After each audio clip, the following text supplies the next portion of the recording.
Welcome to Live Daf, your online Daf Yomi Shir. Shalom Aleichem, welcome back to today's Daf Yomi, Kesubos Kuf. Perhaps let's backtrack a bit to the beginning of the Mishnah on Tzadik Testament Beis, which is 6 from the bottom. Says the Mishnah, Shum HaDayanim.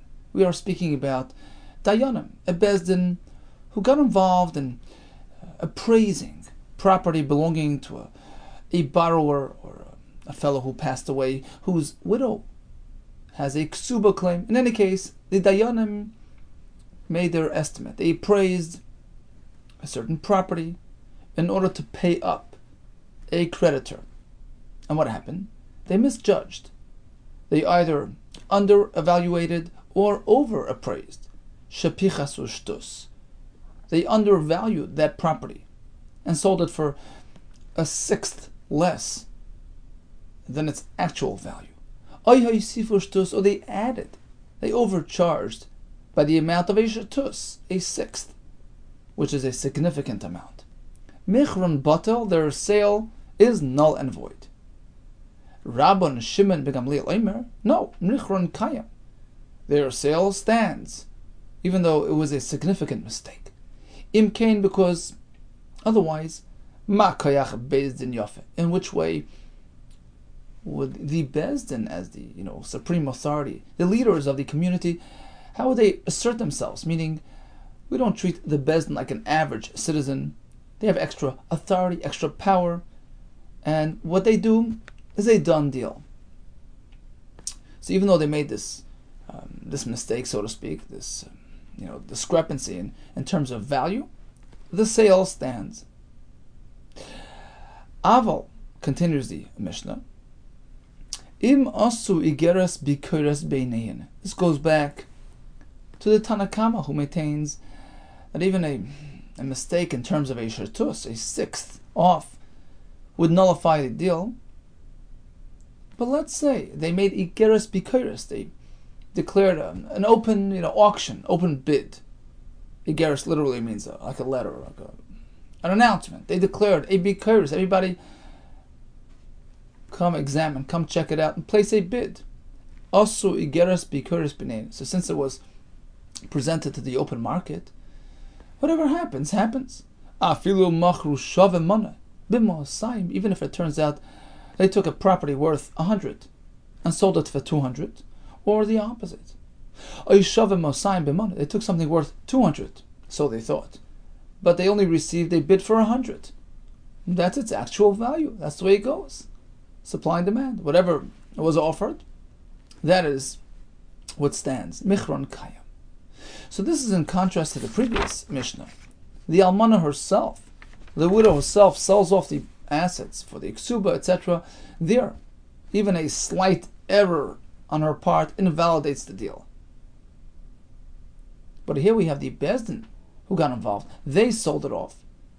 So up to a sixth, no problem. It's sort of swept in. But a significant disparity in value, a sixth, that's an issue. Tanakama says, Batal, Rabban Shimon Gamliel disagrees. Here comes a third possibility. Iboilu shliach keman.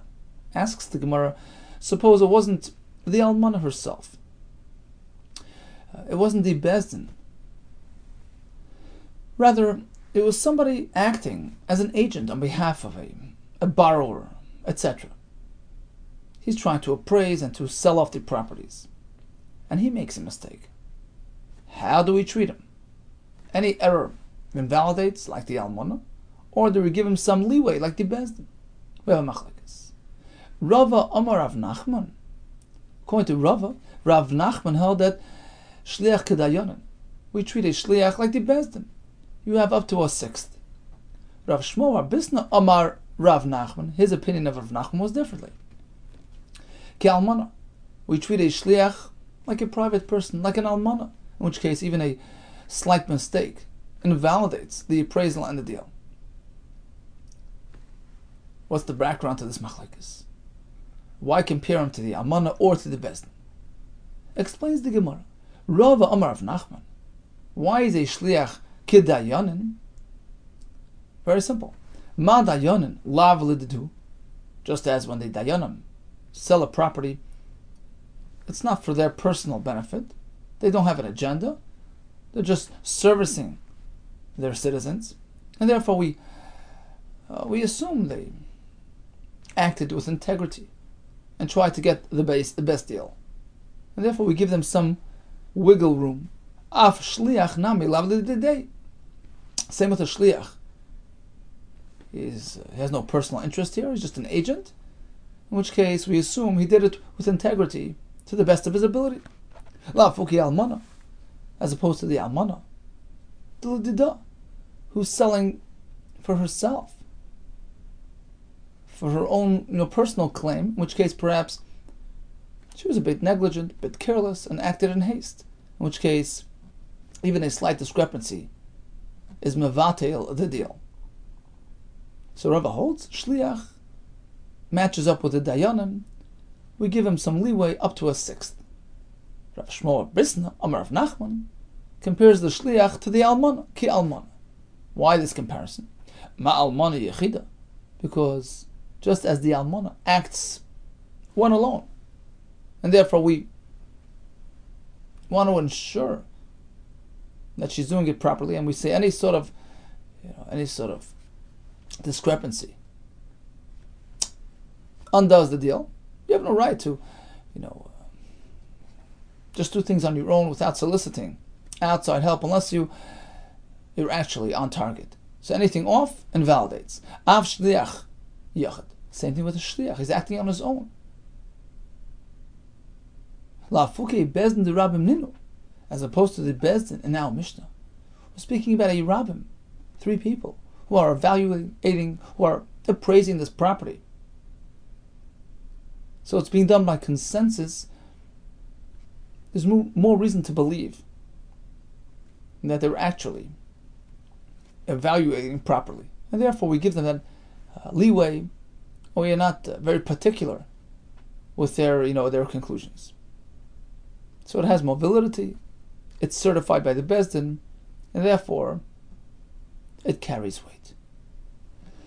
Says the Gemara, what's the halacha l'maisa? V'hilchas hashliach ke'almana, we treat the shliach like the almana because he's acting one alone, and therefore, if he's off on any amount, even a small amount would invalidate his transaction. Asks the Gemara, so you're telling me that a shliach, is held to task. So if you're off, I can, we had this svara yesterday. Look, I sent you for to help me out, my benefit. L'tekuni shadartich we had yesterday. V'loy lavusi, not to my detriment. I asked you to, sell it properly for its proper value. If you're off in any way, you're accountable. It's nullified, right? As opposed to the bezdin who has that authority, and they act by consensus and they have a right to conclude accordingly. So the shliach doesn't have that advantage. He has to do it 100% right. Really? Why is this halacha different than the next halacha, which we actually had yesterday as well? We find that even by a shliach who's sent to do a mission, even if he's a bit off and inaccurate, it stands. There's none. A farmer asks, his agent, please go and separate truma from my granary. The shliach has many choices of how much you can do. You can take a 40th, a 50th, a 60th. Everybody has their own mode of doing teruma. So what should the shliach do? Does he do what he does ordinarily, or does he follow the sender's habits? Toilem kedas balabayis. He's meant to do it as the balabayis would do. Let's say that's unknown to him. He has no idea what the balabayis typically does. He does the average truma, which is echad mechamishim, 1 out of 50, 2%. Let's say he doesn't stick to that. He goes down to 1/40th, which is actually more truma. or he goes up to 1/60th, which ends up with less Truma being taken.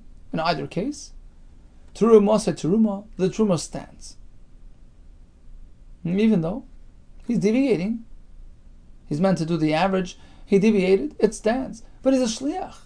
Any deviation nullifies his transaction. Why is that different than our sugya? Answers the Gemara, big difference. Hasam, over there by Teruma, kivan the ikat the Torah ba'in yafa. Some people are stingy. Ba'in ra, sorry. Some people are stingy. V'ikat the Torah ba'in yafa, and others are generous. Amar lei, so the shliach can claim to the balabayis, look, lahochi amadaticha. I've evaluated you. I've estimated that you're a generous fellow, you're a stingy fellow, and that prompted me to do the way I did, a 40th, 50th, or 60th. Aval hacha. But in our case, where the shliach was sent, to appraise a property and sell it off accordingly, to usuhu, he committed a blatant mistake. Amar lei, so the sender has a full right to tell him, look, you shouldn't have made a mistake. I was relying on you. I was depending on you. If you make a mistake, it's batal. Okay, so we had a Mishnah. When a Bezdin is involved, they have more authority. Up to a 6th, it's okay. What about a 6th itself? Tanakama says batal. Rabban Shimon Gamliel says no. It stands because they have the koyach of Bezdin. How do we pass? Amar Rav Huna bar Chinina, Amar Rav Nachman, halacha. The halacha follows which shita kedivrei chachamim the Tanakama. If they deviated by that amount, a 6th, a significant deviation, it's batal. Asks the Gemara, v'lesle Rav Nachman ma koyach Bezdin yafa. Do you mean to say that according to Rav Nachman, we don't apply this argument koyach Bezdin yafa, which is the other shita, Rav Shimon Gamliel?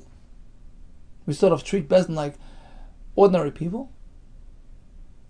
V'amar Rav Nachman Amar Shmuel. Rav Nachman himself, who quoted Shmuel, said like this: Yisoymim shebo lachlik b'nichsei avin. Father passed away. The children want to divide the assets. How do they do this? We're speaking about ketanim. Bezdin ma'amidin line apotropos. So the Bezdin appoints one administrator per child. And each administrator chooses the best portion for his client. Higdilu, the children now become adults. They can complain. They can protest against what was given to them. So that's Rav Nachman quoting Shmuel. We allot them their portion, but then they can turn around and complain once they get older and smarter. For Rav Nachman did day Omar, but Rav Nachman, who actually quoted this halach, so he himself disagreed. Once you give it to them, they can't turn around later on and complain. Why? Because otherwise, what good is the act of Bezdin if you can just undo what they did? When Bezdin issues a verdict, it's the final word. That's Rav Nachman speaking. And a minute ago, Rav Nachman himself ruled like the Tanakama in our Mishnah, a discrepancy in terms of appraisal committed by the Bezdin earns them a nullification. You don't say Ma'akoyach Bezdin Yafeh. Loikasha, the answer is like this. Hadito. In our case, they erred, they made a mistake. So although it was Bezdin's error, it results in a bittul. Hadeleito. In the case of the Yisayim being allotted their portion, there was no mistake committed. They got a fair, equal share. And in that case, Rabbi Nachman says, the Koyach Bezdin finalizes that arrangement. You can't go and appeal it. Asks the Gemara, well, if everybody got an equal and fair share, then why would anybody complain at all? If there was no complaint, no mistake involved. But what would be their issue? Why would they even want to complain? They're complaining about the location. So you got his portion on this side, and he wanted it on the other side near a neighboring field which he owns. So that perhaps is an issue. But in either case, Rav Nachman maintains it was issued by the Apotropos, who was an agent of Bezdin. It's a final deal. Kiyas Rav Dimi. When Rav Dimi came, Omar, he said there was a following story. Ma'asa v'asa Rebbe k'divrei chachamim. Rebbe was presented with a situation where, the Bezdin deviated somewhat in their appraisal, and he paskin like the chachamim. He nullified their appraisal. Was mevatel their mecher. Omar lafonov Parta. So Parta got up and told Rebbe, well, how can he do that? Parta, who was Benoi, the son of Shalor Belezer, ben Parta. So Parta was his grandfather as well. So Parta was the son of Rabbi Lezer, the son of Parta. So Parta was Ben Benoi, another way to describe him, Ben Benoi Shel Rav Parta Gadol, the grandson of the great Rav Parta, the grandfather. Okay. He tells Rebbe, how can you do such a thing? You're going to mavata what the Bezdin did. Im Kain, if that's so, then ma koyach Bezdin Yafi, you're treating the Bezdin like an ordinary person. Rebbe took that to heart. V'hechsir Rebbe Esamasi undid what he did. He reinstated the arrangement made by the Bezdin. Rav Dimi Masni Hach. This is Rav Dimi's version of events. The Rebbe first nullified and then reinstated. Rav Safra Masni Hach. According to Rav Safra, events took place a bit differently. Maso Bikesh Rebbe Lasis Kedibri Chachamim. It so happens that once Rebbe was about to follow the Chachamim and nullify a deal generated by the Bezdin due to an error on their part. He wanted to nullify it, but it didn't actually happen. Amar lafan of Parta, B'nai Shelar Blazer ben Parta, Ben B'nai Shelar Parta HaGadol, because this Talmud didn't let him. Im kei makoyach Bezdin Yafa.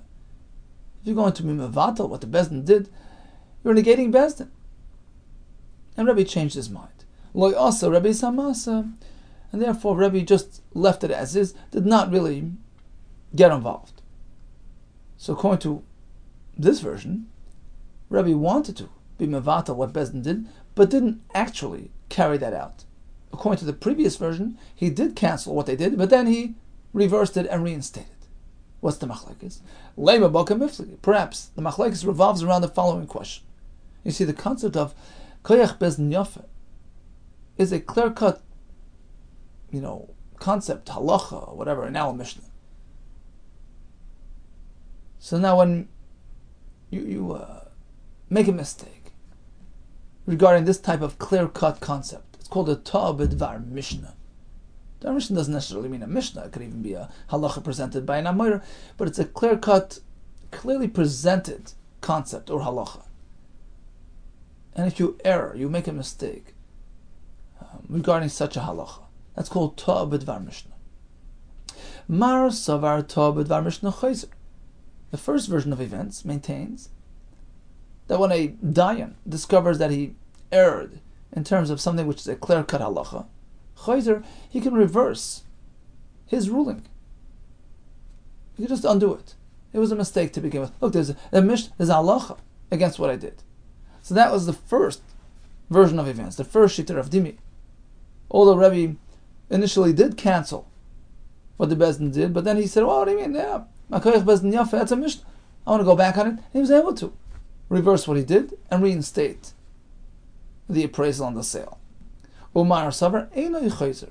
Whereas the second version of events maintains that even this type of grave mistake does not allow you to reverse and to reinstate.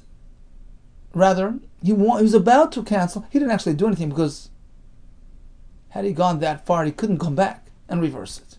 Is that the pshat in the machlekes? Lo, says the Gemara, not necessarily. The Kuli Alma Tov Advar Mishnah Chayzer perhaps all agree that if a dayan discovers a clear error that he made, he would just go back on it. Umar Savar Hachav Amasa. Umar Savar Hachav Amasa. Rather, the disagreement here is just a question of circumstantial events. What happened? Did this happen or that happen? There isn't really a substantive machlekes. Everybody would agree that theoretically, even if he canceled the deal, he can just go back and reverse and reinstate it because he's a Tov Advar Mishnah. Omar Rav Yosef, Armalto de Zavina. Suppose an almana goes ahead and sells her departed husband's assets towards the Kesuba, towards the Mezoines. Who takes responsibility for that sale? Who has to come compensate that buyer should anything happen with that field?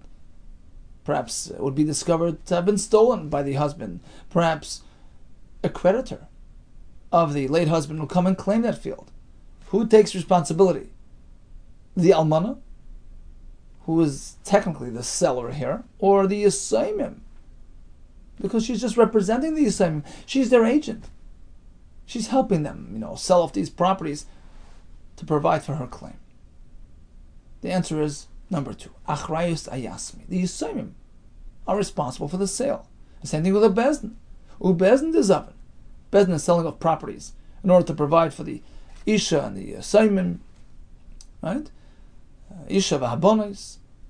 Achrayus ayasmi. The achrayus goes to the yisayimim. Pshita, well, obviously, there's no two ways about this. Why would we even have to mention this halacha? It's not her issue. She's acting as a shliach of the yisayimim. It's their sale. It's their responsibility. Answers the Gemara, you're right. Almana leit strichale. There really isn't no chiddush by almana.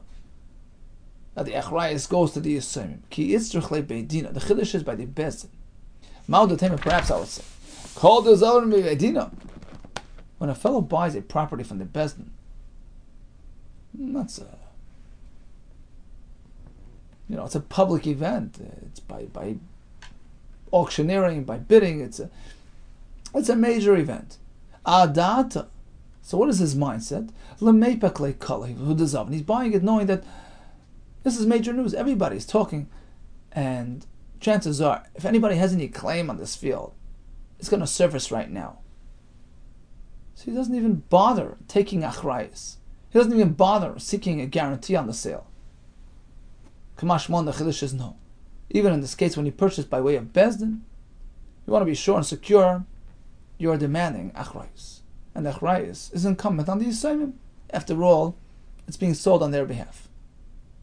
Okay, so back to the Mishnah. The bezdin misappraised the property. According to Rabbi Shimon Gamliel, even if it's a discrepancy of a sixth, it stands. Koyach bezdin yaf. Until what point? 100% mistake, 200% markup? How does that work? Vat kama. Until what point? Amar Rav Yehuda Bar Yehuda. There is a limit. Amar Rav Sheshes ad palg, up until 50%. But past that, it's too much of a deviation. Of course, even bezdin's involvement won't save you from that. Tani Rami Hachi Amar Rabbi Shimon Gamliel. We find the same in a brayso. There's a 50% limit. Bezdin shamachur shava masayim b'mana, or shava mana b'masayim. Michron kayim. If bezdin took a property worth 200 and they marked it down to 100, or the opposite, 100 went to 200, so it's a mistake of mechza. The mecher, the transaction stands, but past that, it's just way over, and of course it wouldn't have any validity. Omar Meimar Mashmei Rav Yosef. Here comes a chiddush. Bezdin shemachru b'lo hachroza. Typically, hachroza, a bidding auction process, would be applied to any time bezdin or their agent would sell any property belonging to a bal chayiv or to yisayimim. Right? Bezdin sold without doing the hachroza. They did a private sale. No bidding, no auctioneering. Nasu kim vishato b'dvar mishnah. Same phrase we had before. It's a clear-cut known halacha. You disregard this halacha that's called Tov B'dvar Mishnah, it's over. You redo it. V'chayzrin. They reverse what they did. Asks the Gemara, what do you mean it's like a Dvar Mishnah? It is a Mishnah. Nasu. It's tantamount to being Tov B'dvar Mishnah. Vaday Tov. Of course, it was a clear mistake. This not Shema Yisayim Shleshim Yayim. How long is the auction process? To evaluate, to process, to appraise, to bid, to purchase something from Yisayim's property. It's a 30-day deal. If it belongs to Hegdesh, then it's a more prolonged process. It's a 60-day process. Every morning and evening, they would declare, they would announce, and publicize the bid. So when Bezdin disregarded this halacha, of course it's a blatant disregard of an open halacha. What do you mean? It's like a Tov B'dvar Mishnah. It is a Tov B'dvar Mishnah. Answer, if only from that Mishnah, perhaps I would say, when are we so particular and require hachraza, shliach, when it's a shliach of Bezdin.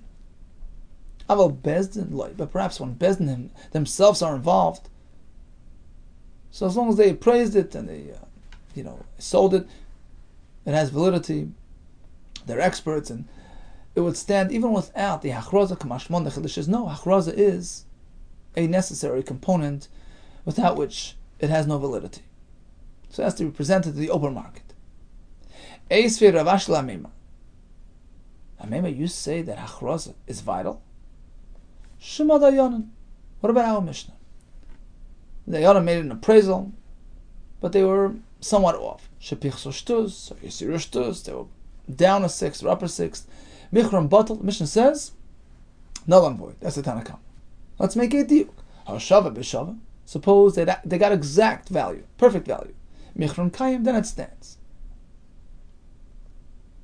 Was there a bid or not? My love, shall we not assume? Delay achros, there was no hachraza here. And still it works. Loi bid achros. No, speaking, there was a hachraza. And only then do they have the authority to sell. But you can't say that there was hachraza. Why?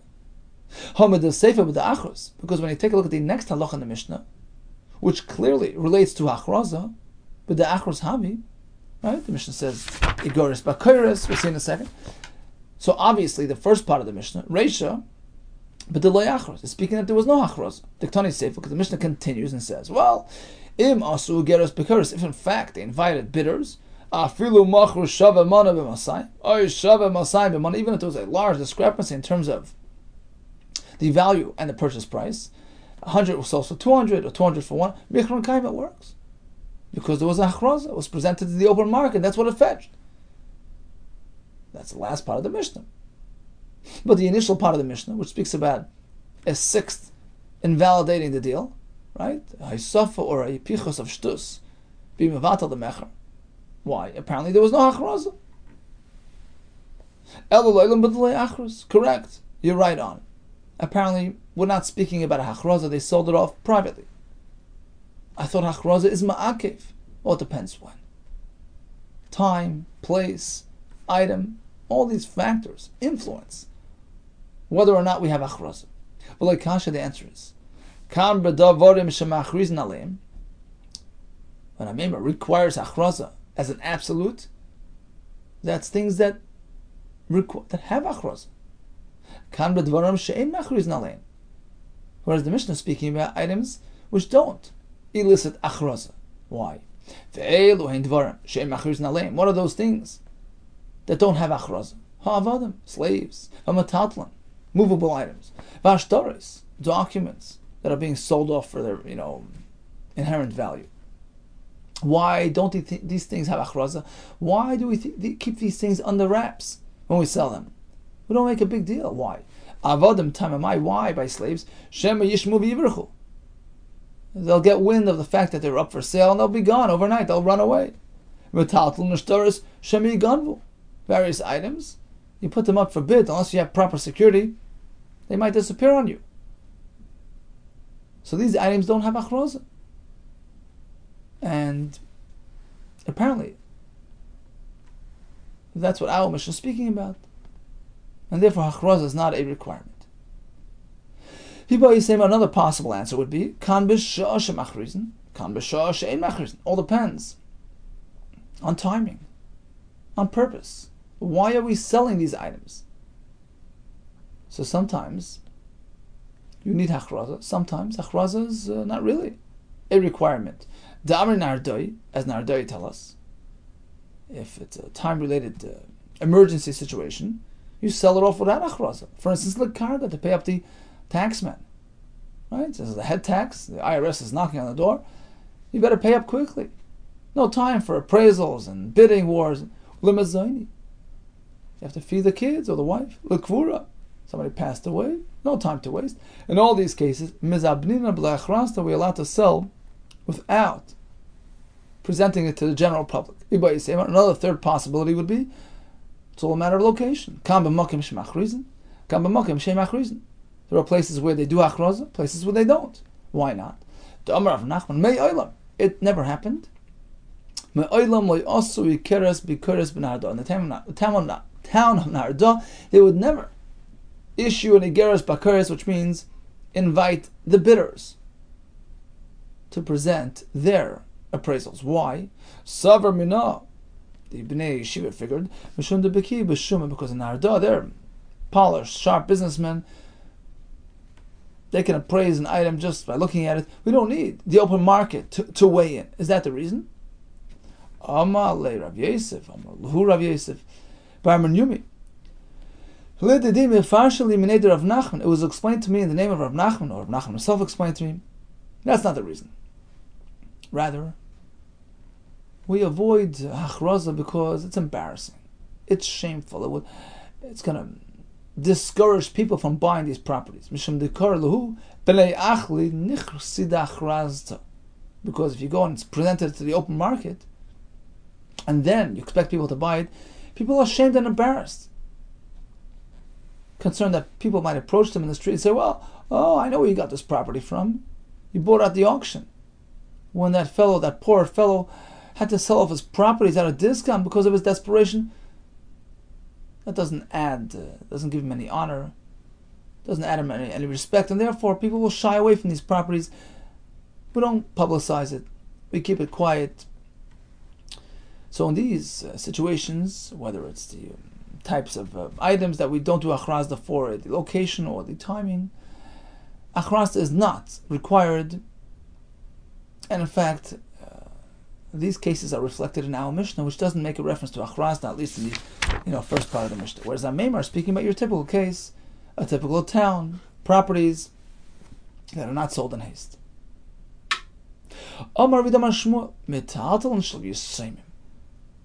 Father passes away, leaves behind some items belonging to the Yisraelim, which should be sold off and upgraded into something of a better investment. Shavan Oisam, where you praise them, Umaychron Oisam Altam, we sell them off right away. Don't leave them lying around lest they get lost, stolen, or ruined.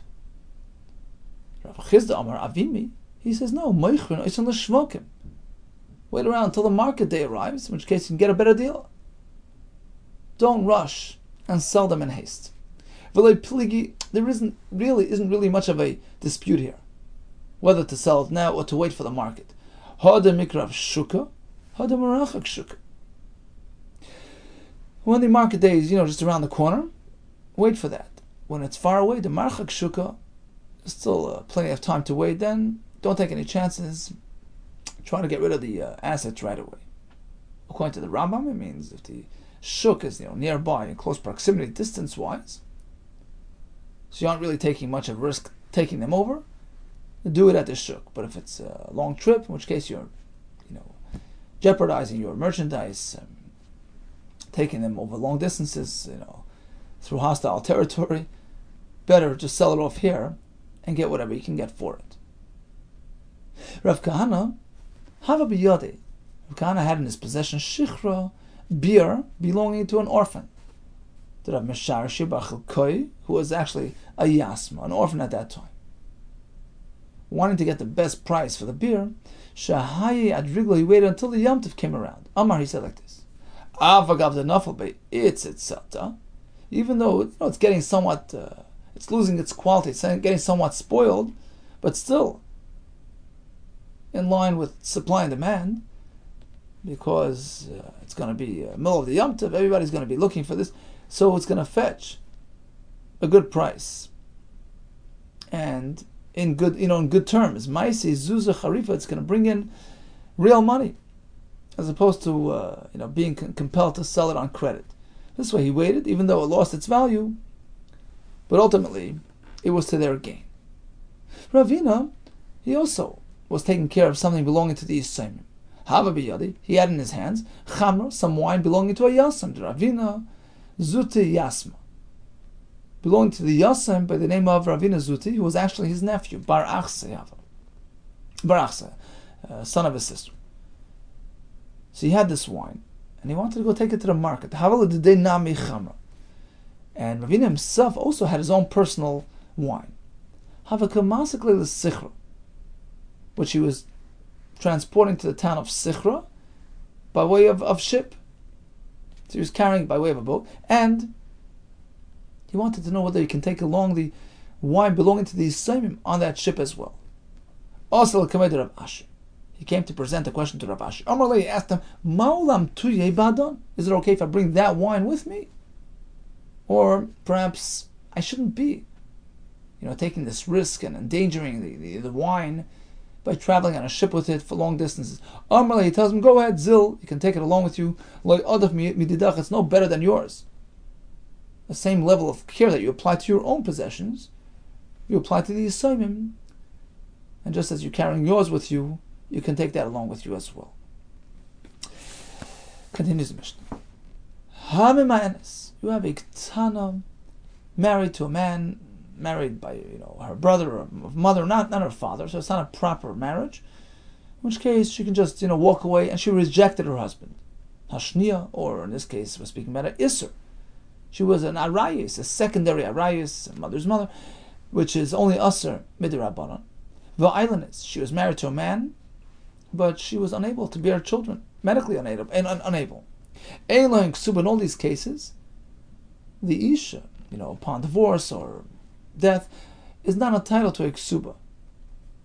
V'loi Peris, nor is she entitled to the privileges which an Isha typically receives in exchange for the produce that the husband reaps from her assets, from the Nichse Meluk. Nor does she get paid for her living expenses, for her sustenance. According to Rashi, this means even if she brought some dowry material into the marriage, and there are some, worn out begadim, she doesn't take that back with her. So in the case of the ma'anis, well, it's her business. She just walks away from the marriage. I'm not responsible. I don't have to pay her. I have no obligations. In the case of the shniya, well, the whole thing was an isser. Chachamim imposed a penalty, a knas. She loses all the, conventional privileges that an isha has. Eilanis, well, that's a mekach tos. It was a mistaken transaction. That explains the Mishnah. But in the case of the eilanis, if it was known to him, im metchila nasa l'shem eilanis, he knew full and well that she's an eilanis. He can't complain. Yesh lo ksuba. In this case, she's entitled to the ksuba and all its supplemental aspects. Concludes the Mishnah. Let's say this union was forbidden min haTorah. An almana married l'kohen gadol, a grusha b'chalutza l'kohen hedit. A mamzeres, unasina, that's the Nasan nation, not allowed to marry a Jew. Li Yisrael, married to Yisrael, or the opposite, a bas Yisrael, a Jewish girl, l'nasan or l'mamzer, married to a man who is a mamzer or nasan. All these cases, since it's only asur, and since it is asur min haTorah. So Rashi explains, the Isha doesn't have to be penalized. She doesn't want this marriage, because she's going to be affected very seriously by this marriage. She becomes asur, becomes pasal to a kohen, her kids become... So it's to her detriment to marry this man. He's the one seeking the marriage. Yesh lam ksuba, so in this case we penalize him and not her. Actually, he's fully obligated in all these standard ksuba obligations.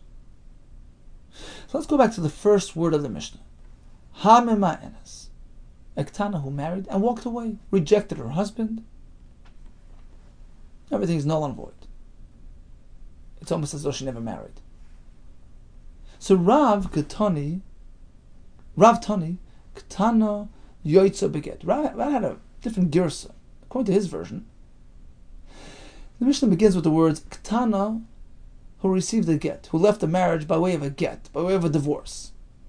Ein lo ksuba, even though she got a get, she's not entitled to ksuba payat because, like Rashi explains, it's not really marriage.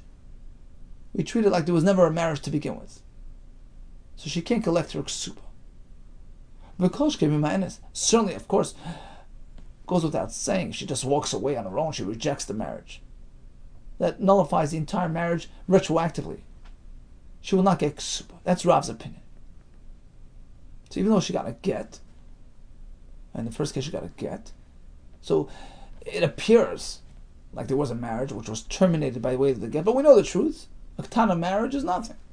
No ksuba. That's Rav's shit. Shmuel Tani Mima'enes ain't no ksuba. According to Shmuel, the Mishnah speaks about a Mima'enes. She doesn't get a ksuba because she sort of eradicated the whole thing. It never happened. Avol Yoitze Beget, Yesh lo ksuba. What if she left a marriage by way of a get? It appears like there was a marriage. It appears like the marriage was cut off by a get. Yesh lo ksuba, in this case, she's entitled to a ksuba. We don't treat it like, like it never happened. He divorced her like an ordinary Isha. We view it as though there was a marriage, and she's entitled to a ksuba due to the get that she received. So she just walks away on her own. You walked away from me, I don't have to pay you anything. But if he gives her a get, he divorced, he sent her away, she's entitled to the ksuba. After all, they were married, they were committed to each other. He sent her away, we obligate him to pay her a ksuba. In fact, Shmuel is fully consistent with his shita elsewhere. Shmuel tells us elsewhere that whenever a get is issued to even a ketana, we treat it as though there was a marriage which was terminated, regarding other things as well. Now, Rav agrees to the other things. It's actually a Mishnah in Yevamis. So number one, differences regarding ksuba. He walks away, she's in my mind, she doesn't get a ksuba. But yoytze beget yesh lo ksuba. Number two, we know that if a person divorces, that Isha can't marry her former husband's relatives. But if she just rejects the marriage, there was never a marriage to begin with, she's a total stranger. She can turn around and marry his brother. Nor is she puzzled for marrying a kohen. She's not a grusha. But yoytze beget, if he sent her away by way of a get, even if she was a ketana but he issued a get, it appears like there was a real marriage. She can't turn around and marry his brothers. We treat her like a divorcee. She can't marry a kohen. So we have three differences between mima'enes and get. Here comes number four. Mima'enes einot tzricha lahamtin shaloisha chadashim. If an isha just does miyun, she doesn't have to wait, the 3-month wait period between marriages, which will help us determine whether or not she's expecting. Because in any case, a ketana can't become expectant, then it doesn't even appear like she was married. It wasn't mima'enes. But a yoytze beget, she left by way of a get, then although she's just a ketana, but it appears like there was a regular marriage. Loy plug, we don't differentiate. Tzricha lahamtin shleisha chadashim, she must wait 3 months before remarrying. So bottom line is, we have a total of 4 differences. Mima'enes gets no kesuba. Mima'enes is mutato kohen. She can marry his brothers. No waiting 3 months. And a get is treated differently. She gets a kesuba. Asur l'kohen can't marry his brothers. Must wait 3 months. And Rav agrees on all except for the first one. He says when it comes to kesuba obligation, it doesn't matter how she left him, whether on her own, whether by way of a get. He's not obligated to any kesuba commitments. They weren't really married. Asks the Gemara, what's